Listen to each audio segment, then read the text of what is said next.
El estudio de tráfico es la herramienta fundamental de la ingeniería aplicada al conocimiento del tráfico. Es llamada ingeniería de tráfico. Esta es para conocer su comportamiento. Para efectuar un estudio de tráfico es necesario conocer el bien funcionamiento del tráfico rodado sobre las infraestructuras varias, ya sean estas existentes o de una nueva implantación. Un estudio de tránsito tiene como finalidad analizar la movilidad en una zona determinada contemplando de manera coordinada los diferentes elementos que la componen y simulando la interacción de los nuevos proyectos viales con la red proyectada o existente. Está realizando un diagnóstico que proporcione soluciones ajustadas a cada proyecto con el fin de obtener una movilidad eficiente, segura y comprometida con el medio ambiente. El procedimiento de aforo. La intensidad del tráfico en una sección puede medirse manualmente situando un observador que cuente todos los vehículos que pasan por ella durante un periodo determinado. Para limitar la tarea utilizando un impreso preparado para la clasificación de los vehículos que interesan contar cuando pasen por el aforo.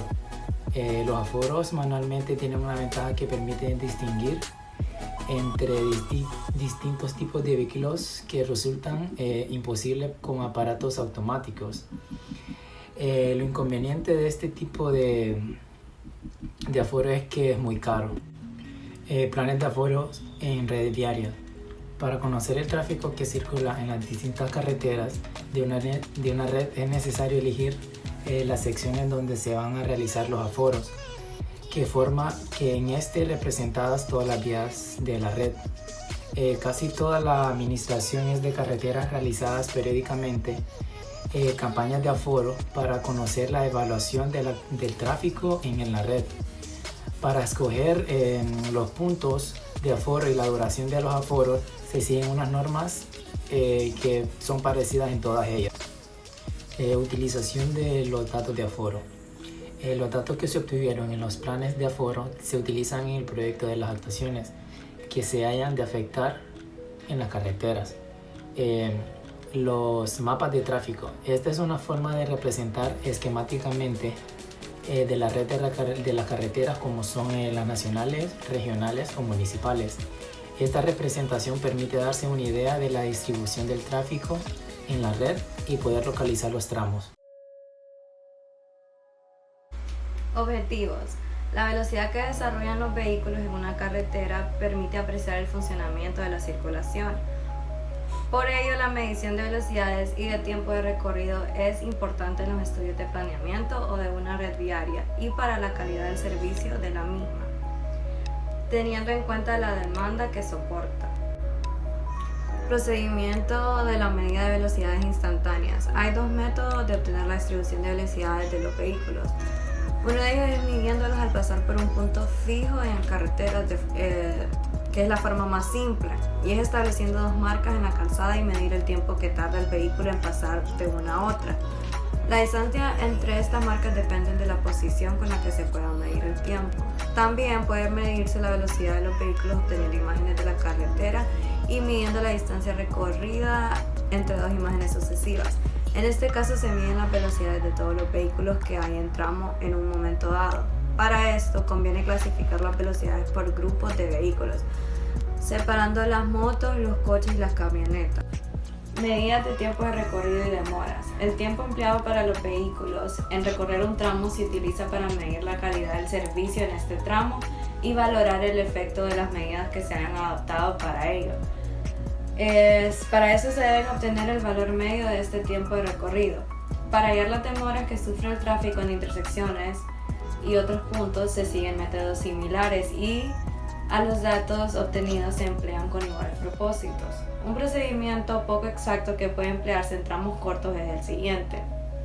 Se cuenta a intervalos regulares el número de vehículos que hay en el tramo y se determina el valor medio en un periodo largo. Luego se divide este valor medio por la intensidad de tráfico que entra en el tramo y con esto se obtiene el tiempo medio recorrido.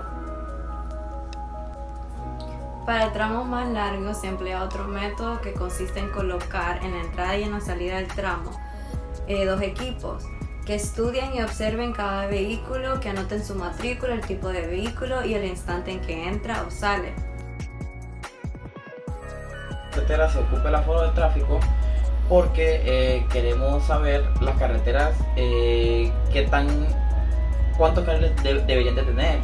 Entonces se hace el aforo porque si va a ser una carretera principal que va a ser de mucho tránsito, va a tener mucho viaje, se deberá de hacer una carretera con mayor cantidad de carriles. Para obtener los datos no existen otra solución que las preguntas a los propios viajeros. Entonces lo que se hace más que todo es en los peajes o en puntos donde hay semáforos estarles preguntando a las personas en encuestas rápidas qué les parecería si arreglamos esta carretera o se hace otra vía de acceso para que sea más rápido llegar a los lugares. Que son encuestas de pantalla y cordón. Son las que se realizan en las propias carreteras y en ellas se trata de conseguir información sobre un determinado tipo de viaje. Por ejemplo, las que se realizan entre dos reglones a lo largo de un eje o corredor, los que se dirigen hacia o desde una zona, etcétera, que se deben realizar por algunas de las estaciones. Estas estaciones forman así una pantalla que cortan el eje o corredor que se está estudiando o un cordón alrededor del área.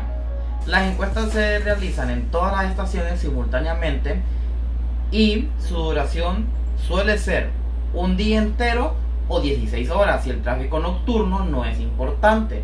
Esto quiere decir, si el tráfico nocturno no es importante, no es una carretera que se va a transitar como la CA13 que tiene bastante camión que mayormente transitan de noche. ¿Por qué? Para aprovechar que no hay mucho tráfico. Luego tenemos lo que son las encuestas domiciliarias, que como su nombre lo dice son encuestas que se llevan a su domicilio o pueden ser por correo. Estas encuestas se emplean cuando es necesario conocer los viajes que se realizan en un área con gran densidad. Para aforar los movimientos de giro se recurre frecuentemente a los aforos manuales. Para ello, en los accesos al nudo se colocan observadores que cuentan el número de vehículos que pasan por cada acceso, clasificándolos según el movimiento que realizan. En los aforos manuales se puede distinguir el tipo de vehículo, pero no el grado de ocupación. Por ello, es necesario realizar pesajes para obtener las cargas por eje de los vehículos pesados. Al ser esta una operación complicada y cara, se realiza en pocos puntos de la red y generalmente durante un periodo de tiempo corto. Algunos de los estudios de comportamiento de los conductores pueden realizarse fuera de los vehículos, por ejemplo, midiendo la velocidad con que circulan en curvas de distintos radios y peraltes, o en intersecciones con señales de prioridad. Los principales tipos de estudios de estacionamiento son: número 1, inventarios de plazas existentes para estacionamiento. En estos inventarios se relacionan, inciso A, plazas de estacionamiento junto al bordillo, inciso B, plazas de estacionamiento en superficie y edificios de uso público, C, plazas de estacionamiento en garaje de uso privado.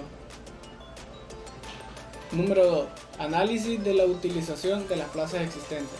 Y el número 3, análisis de la demanda de estacionamiento. Para estudiar la demanda hay que recurrir a las encuestas, interrogando a los conductores de los vehículos al estacionarlo, preguntándoles cuál es su destino final y cómo llegarán a él, andando en transporte público, etc. Viaje, etc.